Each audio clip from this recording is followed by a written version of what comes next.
I want to start, first of all, with a few terms.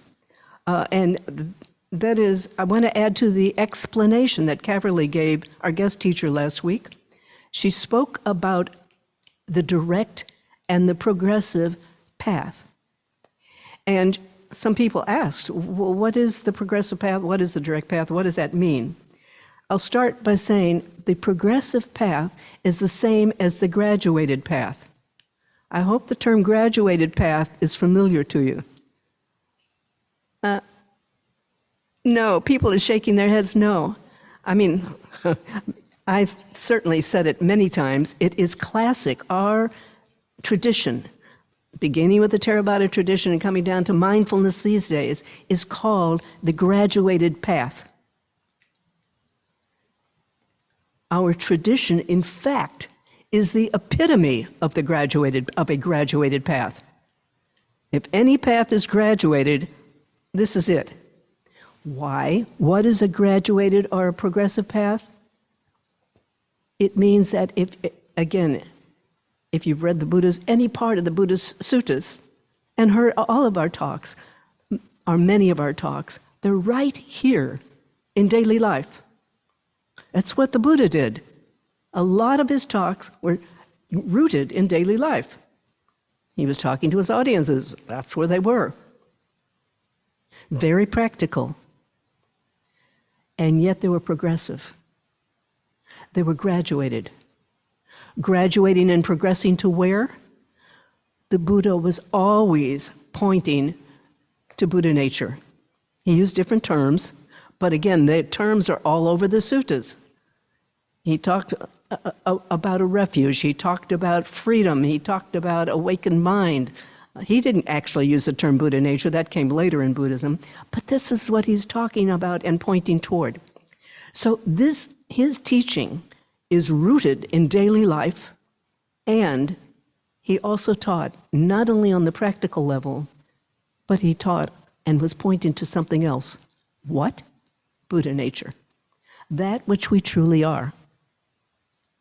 He was doing both, the whole span. So the graduated path, or the progressive path, is what our tradition is, and the epitome of it. But it doesn't stay there. That's the beauty of it. It goes on, it's always pointing onward to Buddha nature.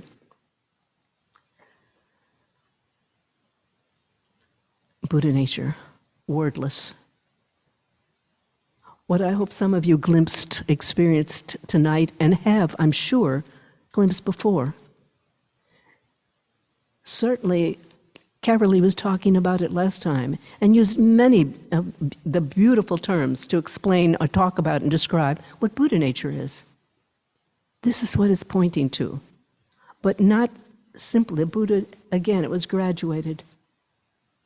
Daily life and the graduated and the progressive, this direct path. So looking beyond the terms, I'm going to come back to direct path and why we use that term, or can use that term in a minute. But looking beyond that, I want to talk about the graduated or the progressive path on the one hand, and the direct path in terms, the context of meditation. Asking the questions, what is meditation and why are we doing it? What are the goals? So I'll begin by asking you here, and also those of us who are on Zoom, why do you meditate? Just for a moment, if you might, maybe you want to close your eyes, maybe you don't need to, but why is it? What's your reason for meditation? What's in it for you? What are you trying to do through meditation? Why bother?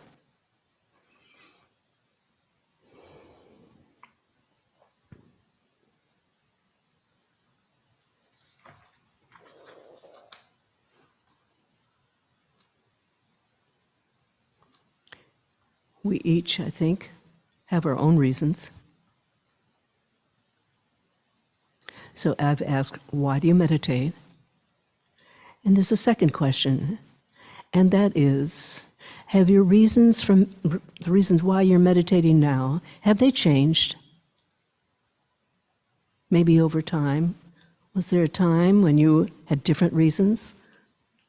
Something to reflect on. something to reflect on.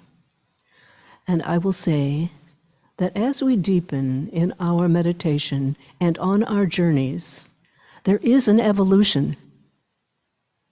There's an evolution in the journey, and there can be and is an evolution in reasons why we meditate, what we find resonates with us.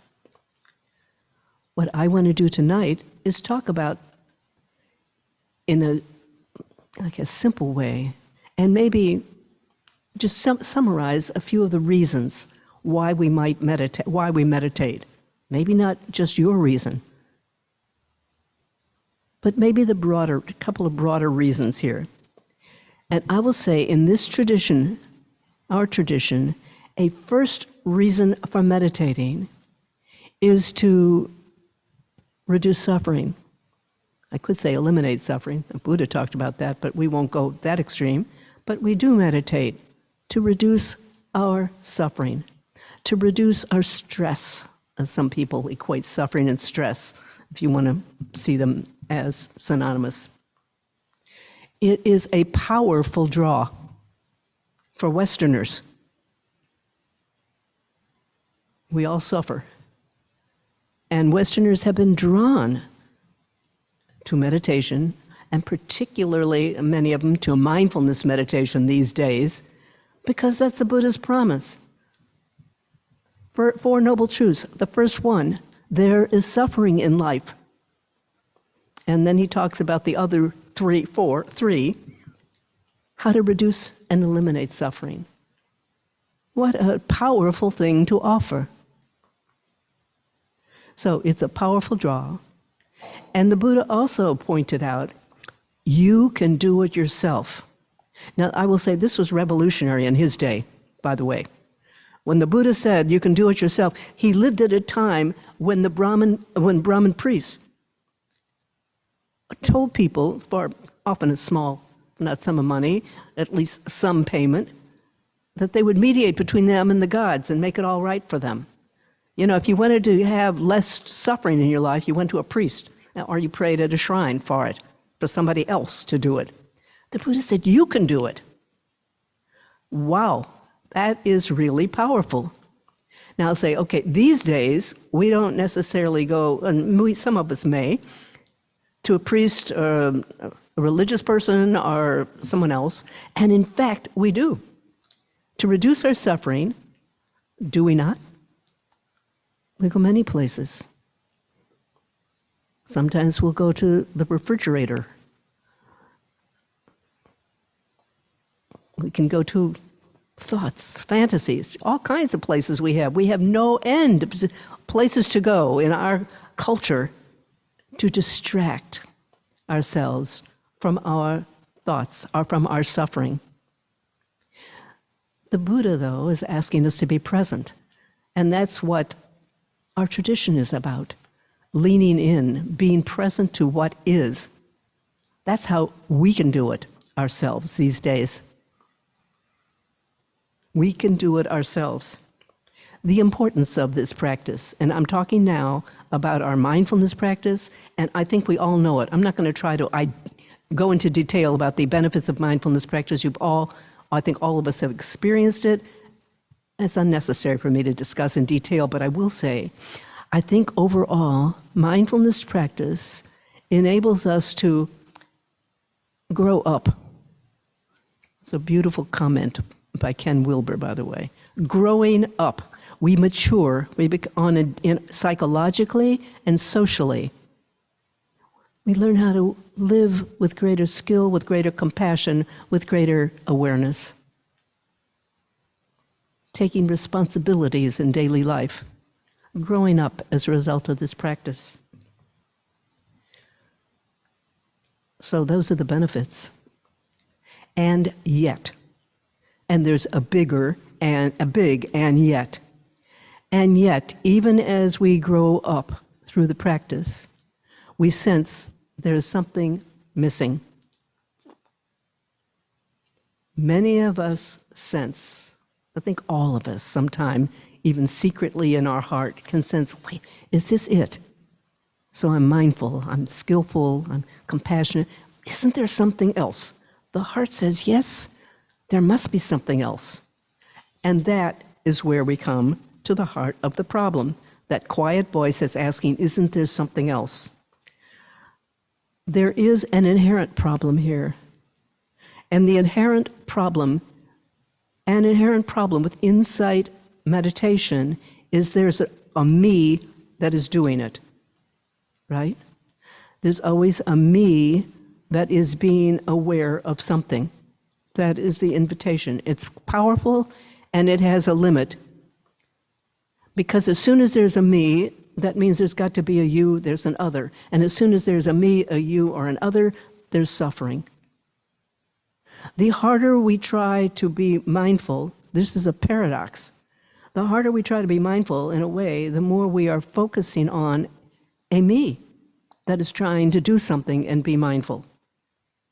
The harder we try to do it right, we're reinforcing simultaneously a sense of me who's trying to do it right. A me who sees things out there as separate, that's suffering. Separation is suffering. Separation is suffering. This is our tradition is one, and it's important to do it, but we need to also recognize it focuses on objects, our breath, other people, our emotions, whatever. We always have a focus, a me, and an object. This is also called duality. Does this make sense, what I'm saying? Or is there something in you saying, oh, this is all wrong? Duality. A me and something else out there. So the paradox is, this may sound to you like a criticism, like heresy, but the paradox is, we practice insight meditation to get rid of suffering, and to extent we most certainly do, but we also suffer in practicing it because there's always a me who's doing it. There's always a sense of a self doing it. Okay, so this is one reason to practice meditation, to reduce suffering. And I've just pointed out a limitation with it as well.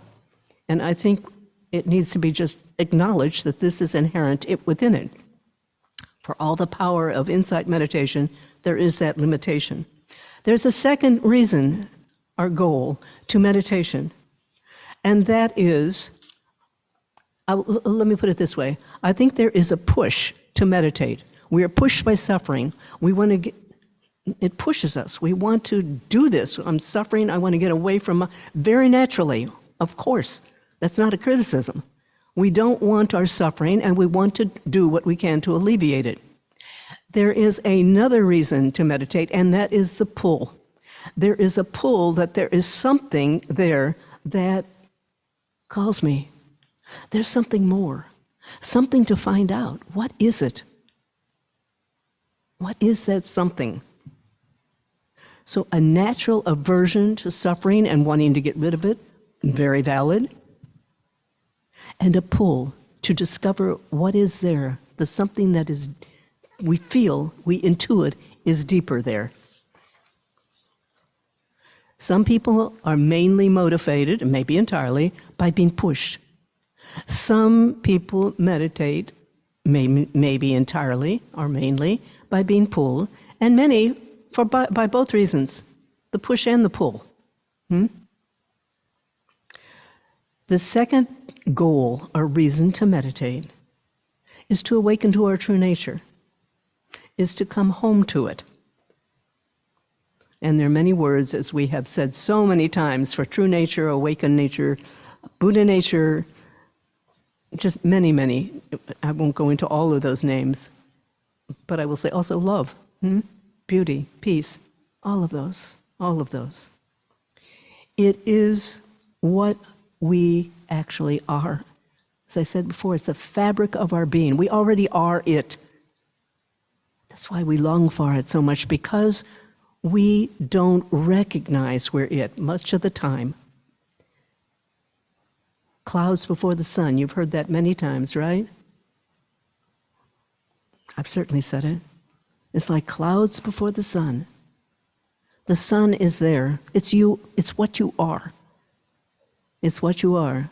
And I'm talking metaphorically now. And there are clouds, and that's our suffering. It's not that they're wrong, the suffering is wrong or illusory. We are complex. We have ability to experience in different realms. In this everyday realm, we do experience it. It's not like a cloud that's up there. I'm only using that as a metaphor. But we are also something else. We're both. We're both. So, when the Buddha said, come and find it true for yourself, ultimately, this is my understanding of what he's pointing to. On many, many levels, what he points to is true. The ultimate level is, come home. And he talks about this throughout the suttas. If you have read any of them, all the time, he doesn't use the words come home. That's our words these days. But he has, somebody counted, I can't even remember the number, 32, 72, something like that. Different words or terms that he used in the suttas, referring to this homecoming. This is part of the direct path, the coming home. And let me say, for this path, training is not required. It depends on us as an individual. We're all different. But you do not have to meditate. You don't have to spend years of meditation. How many of us have we done that? Many of us. Years of meditation, years on retreats. It's beautiful. Having done much of it myself, it is beautiful, it's enriching. But as part of the direct path, that can happen in an instant. Like the snap of a finger, this recognition. The recognition can happen in an instant. Why? Because you already are it. I know I'm repeating myself, but it is so fundamental. We doubt ourselves, of course. We think ourselves unworthy. All these things that we always talk about. You are it. That's it. We can't believe that, of course. Those are the clouds. Those are the clouds that say, Of course we have things and problems that we need to clear up. Naturally. We all have our own backgrounds, we have trauma, all of those things. And at the same time, you're it. At the same time. At the same time. So we don't need any practice, ultimately. I can say that for sure, because as some of you know, I've said it before, I'm an example of that. I'm an example because when I was 22, as I've told some of you before, may sound repetitious, but I had that an experience of awakening. I've told some of you. Totally ignorant I was. I had not a clue of what any of that was about. I'd never meditated, no teacher, no reading, no nothing, and it happened. And I won't go into all the details of how it happened, but it was devastating. It was devastating because my life shifted in an instant. Oh, I guess it was an instant. I don't know how it was timeless, but when I got up from that sofa, I was on a sofa, my life never could go back to what it was before. That sounds scary? Ultimately, it was the greatest gift I ever had. But at the time, I had no context, unlike you. All of you, reading, coming to IMCC, all the other input you've had from spiritual training or training in truth, whatever you want to call it, all of it. You know something. I didn't have a clue. Okay, that doesn't happen to lots of people. I'm not saying it's better. It just happened to me for reasons, it's a mystery. Most of us have glimpses. We know something. We hear things. We have a context. And when it happens, it can happen in a different way. Who am I to say how it's going to happen? But I do know that when you have a context, it's a whole different story. So, training not required. But once you know, once you've glimpsed, you can't go back. You can't unglimpse, unsee what you've seen. For me, it happened in a dramatic, I'd say a rather drastic way. And I'm not going to say that it was just a progressive opening, by no means. Believe me, there are many lows. It's much too much to talk about. But it happens for all of us. If you've seen it, you can't pretend you haven't. So, does this make sense intuitively? Thank you. Yes, thank you. Intuitively. The goal of meditation. In the direct path, the goal of meditation, I think there are two aspects. First, it is goalless. Then there is no goal. It's not about getting rid of suffering. It is about just being. Just being. There's nothing to do and nowhere to go. I'm sure you've heard that many times. You've heard it a zillion times. Nothing to do, nowhere to go. That's why. You already are, and it's known. You already are. And I can tell you for sure, every one of you knows that. You say, oh no, I don't know it. You do, because you have experienced it.